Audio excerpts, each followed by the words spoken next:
Are Gen Z and millennials redefining wellness? From fitness to holistic retreats to energy work, young people are driving the boom surrounding the global wellness industry. And it's an industry that is worth a ton of money, $6.3 trillion, and it's expected to hit $9 trillion in the next 3 years. So today we're going to ask, is this a genuine way to live healthier or a boom built on hype and cashing in? I'm Stefanie Dekker, and welcome to The Street.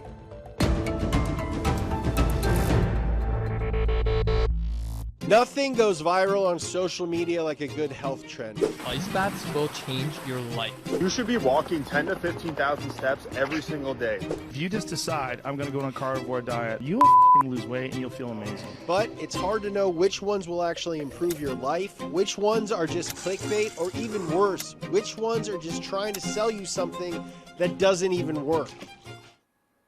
We are deep diving into the world of healing, where clinical science meets ancient wisdom, and where wellness retreats, often costing hundreds of dollars a night, stand side by side with hospital beds. Is one better than the other, or do they and should they go hand in hand? Well, to discuss all of this, we are joined by Winnie Cohen, a wellness retreat leader, certified yoga teacher and licensed esthetician, and we have Dr. Michael Mrozinski. He's a doctor who works in rural areas and spends his time between the emergency department, general practice, and family medicine. Welcome to the show. Winnie, I am going to start with you. More and more people are turning to holistic medicine, right? Why is that? Is it offering something that conventional medicine isn't? Yes. Well, with wellness, I host a wellness retreat in Bali, and what I'm noticing is that a lot of times people are not able to do the more aggressive, the pills, the radiation. So they're coming more holistic. They want to take more control of their healing.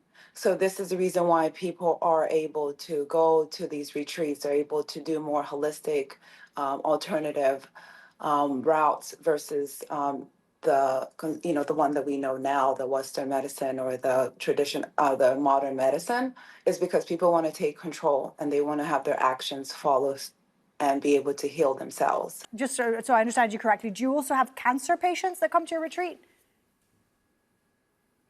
I have not confirmed a cancer patient that have came to my retreat. Okay, I misunderstood. I thought you meant medication other or radiation where people were looking for alternative medicine.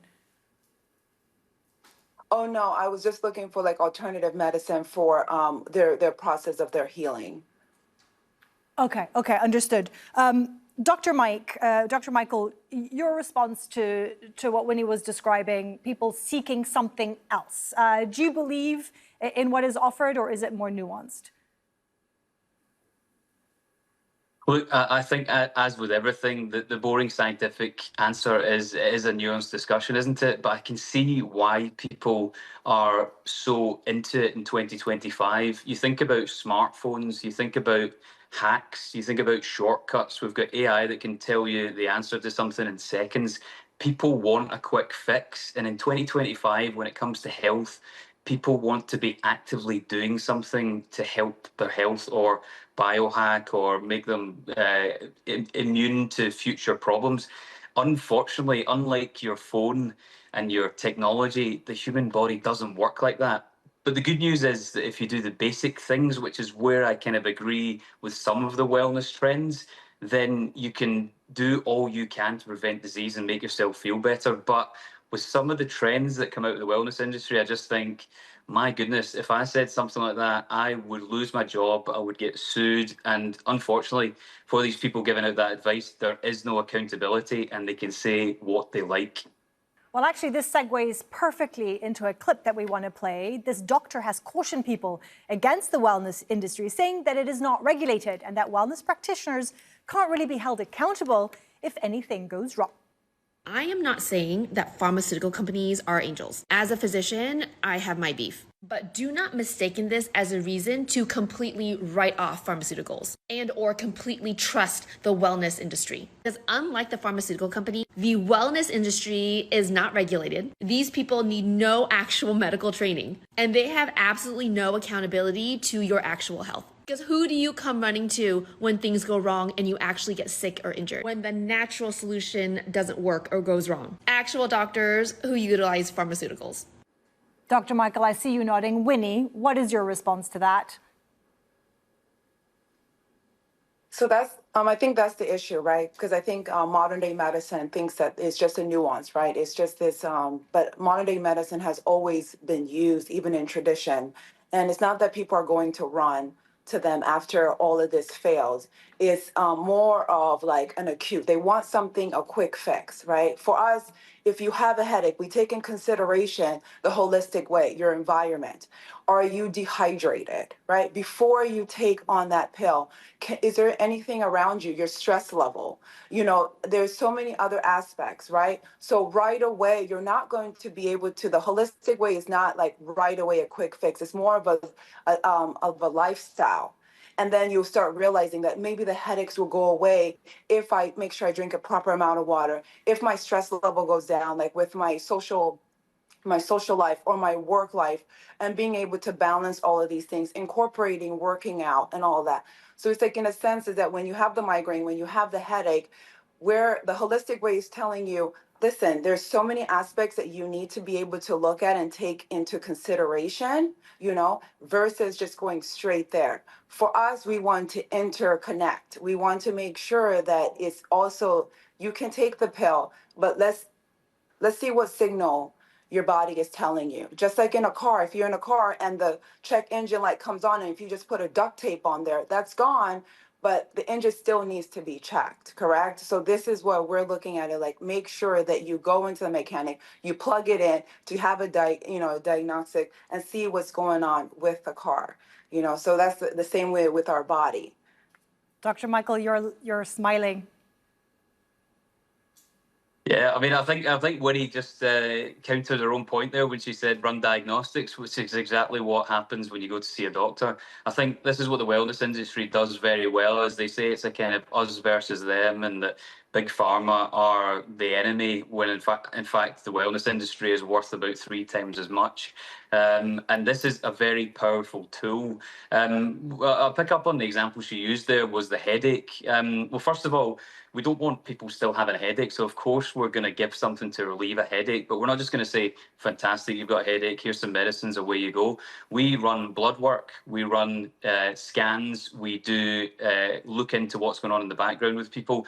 I do take on board that the way modern medicine is just now, doctors can be time limited, and I don't think we get to have the full consultations and the full time with patients that we should. And I think that's probably where the wellness industry is kind of picking up the slack. But for this myth about modern medicine not getting to the root cause, I think is absolutely bananas. You know, what are we running blood tests and scans for? We're doing it for the sake of doing it. It's absolute nonsense. Winnie, do you have a response? And I would just like to say, Go ahead. I do. Modern day medicine has a biomedical, right? So where they separate the body and the mind, right? So they look at more tangible things, right? So like, you know, the doctor said, they look at, you know, the radiation, they look at, I mean, CAT scans. They do more of like, what is tangible? What can they see? And they measure that. For us, we're able to measure, we're not able to measure. We're able to take into consideration the environment, the social life, the work as well too. We incorporate all of these things. So the biomedical only can be able to heal the body without the mind. The mind is not needed, so therefore it only strictly works with the body. And that is the reason why with people are going with the holistic way, because they're saying that there's something else. My blood work, people are being undiagnosed and they're still having these symptoms. So therefore, what is really happening? And then this is where holistic can be able to go in with undiagnosed issues. It's interesting because you're saying you're getting to the root cause, but you're not actually telling us how you're getting to the root cause. Look, when it comes to headaches, I see headaches in the emergency room that could kill somebody within minutes, and I see headaches that people have been having for months. The approach to both is completely different. Doctors will take a thorough history, or should take a thorough history. We examine patients, and then we work out what is the next appropriate line of investigation. Sometimes it doesn't involve doing any investigations because we say, look, this is a tension headache or a migraine or something that we know the treatment for, but a lot of the time that doesn't happen. Where I think people get really frustrated is when we run all the tests and everything comes back normal. I think doctors are still not good enough at saying, we don't know the answer to this, but why don't we go back to the basics and get your sleep and your stress and your exercise and your diet a bit better and see if we can improve it that way. That's where I do agree that medicine could be better, but I think the dismissal by the wellness industry of doctors' skills of getting to the root cause when they're not actually showing how they're getting to their root causes, I think that is a major issue for me. And what I would say to Winnie is, if all of these methods that the wellness industry are so successful, why not play modern medicine at its own game? Why not run clinical trials? Why not get them peer reviewed? And then you've got them there, you put them and you publish them, and doctors can't ignore them. That's a good point. The scientific evidence behind what works. So when you talk about, okay, I just want to just get back to the root cause, just like shoulder issues, right? In yoga, we know that we have the body is a flash of tissue, right? So everything wraps around, and what's happening in your shoulder might be what's happening on your left hip, So therefore, you might have tight hips. So we might sit up there and say that, listen, if you're able to have breath work, be able to do yoga, which is different than stretching because you're connecting the mind and the body with the breath work, as well as mobility. So we know that if you're able to continuously do the hip openers, be able to utilize your body, the shoulder then would relax, as well as taking in the fact that there's also going to be tension with work and everything, taking that into consideration. So when we say we're getting to the root cause, it's more of each and every single day you are doing your part of the yoga, of the stretching, and making sure that there's not tightness anywhere else in the body. So that's when I say root cause. And I'm sorry, let me jump in there. I'm listening to you two going back and forth. At the end of the day, it sounds like there is something here to complement each other. Like, shouldn't these two industries be working together? Of course, we need to be hydrated. We need to be less stressed. Stress can actually kill. We did a show on blue zones and the fact that community and stress are so important to people and that these can have physical symptoms. Dr. Michael, perhaps the medical profession sometimes doctors are too busy. Are they overwhelmed not to listen to people properly? Perhaps this kind of feeling of community, saying, have you been stressed? Is there a failing that is leading so many people to go to the holistic industry? And also, of course, we have to say not everybody in the holistic industry is disregarding medicine, but there are those who do. And that, of course, is very dangerous. Yeah, look, I think you've completely nailed it with what you said there. I think people are going to see wellness practitioners because they've been disillusioned by their own doctors. And medicine is not perfect, and we don't have the answers for everything, and that can lead to people being frustrated. And again, doctors can be dismissive as well, and we need to work on that. We have got our own problems, and I think that holistic medicine and alternative medicine should be used in conjunction. I work with lots of holistic practitioners who complement the treatment that I'm giving my patients as well. We need to look at people where they're at, and we need to assess the whole situation. What's going on at home? What's their job? What's their relationships? All of these things do make a difference. But the way that the wellness industry is just now is that they're they're using scare tactics to stop people from trusting modern medicine, and that can and does lead to real problems when people start rejecting cancer treatments and treatments for really serious things. So that's where it starts to turn for me. And I think, God, why could they not just publish data and do the scientific method, show that it works, and then doctors would just have no choice but to take it seriously? All right, well, this herbalist said that people often ask her on TikTok about herbs and plants so they can build a solid medicinal cabinet, and this is what she recommended.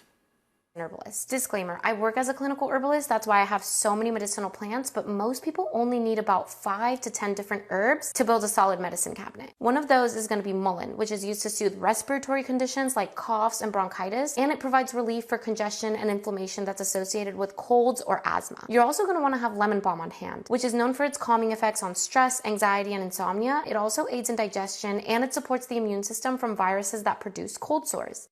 Now, one of my absolute must-haves is dandelion root, which is amazing for liver function, digestion, blood sugar. It has anti-inflammatory properties. This is a super herb in my book. Soursop is another one of my favorites for its anti-cancer properties. It's super rich in antioxidants, which boost the immune system and protects your cells from oxidative damage. And last but definitely not least is red clover, which promotes bone health, hormone health, heart health, and it's packed with tons of essential nutrients.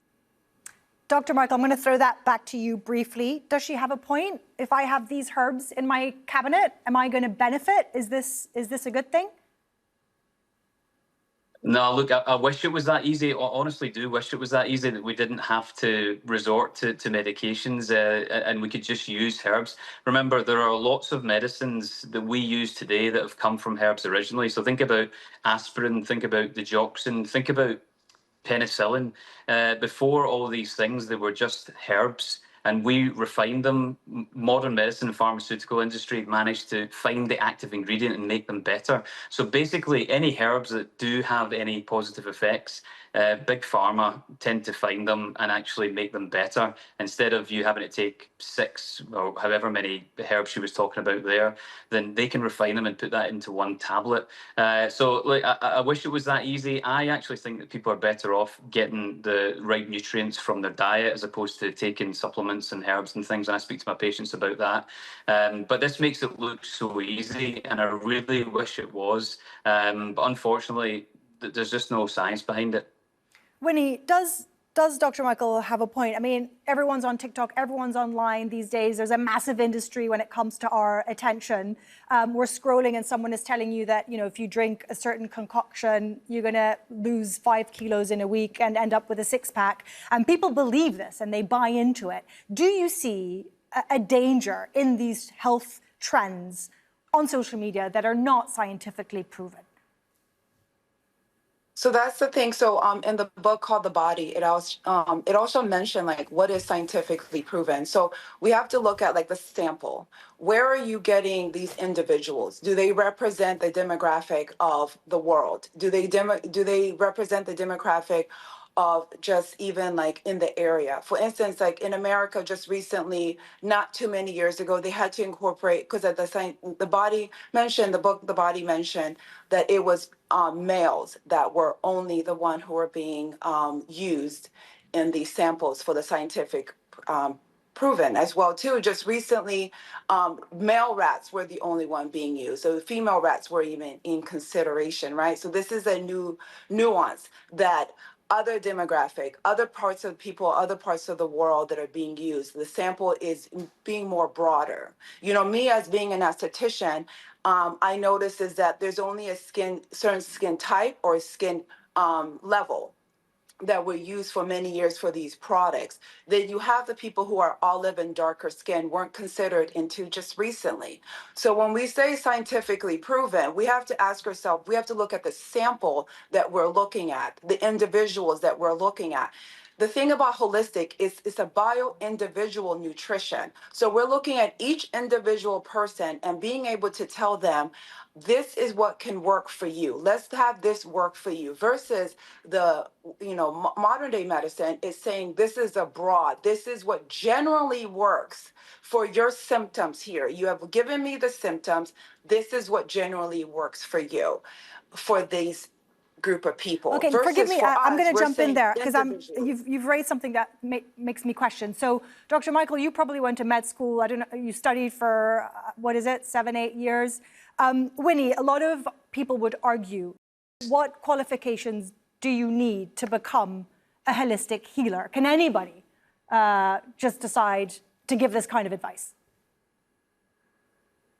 So as for me, I have gone to Ayurvedic doctors. So yes, so there is, because of the fact that there's the side effects. So we have to take in consideration when someone says you need to go for a run for 6 miles, it will suppress your appetite. That is their experience, majority of the time that they're telling you, right? So, and what are the side effects to that? Versus, I think more when you take a pill, that's when you would need to take in consideration that there is consequences and there's huge side effects. So that's the reason there's a difference between why there isn't consequences for people who are holistic versus modern day, because one is telling you more about nature, more taking herbs, more something that is natural versus something that can have reverse reaction. All right, that brings me, when you were talking about the book and the fact that not the demographics aren't, I will come, Dr. Michael, I see you smiling, I will come to you. Let me just play this clip, because people criticizing modern medicine have mentioned many examples where they see shortcomings, especially in regard to women's health. Let's listen to this.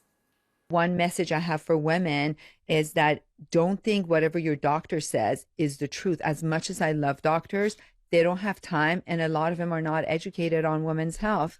You know, when you go through an OBGYN residency, you learn how to deliver a baby, how to care for the mom during pregnancy. But we spent a very short amount of time on women's health, on the GYN aspect of it, which is from fertility to painful periods to fibroids, polyps, menopause. I mean, look how little people knew about menopause 10 years ago.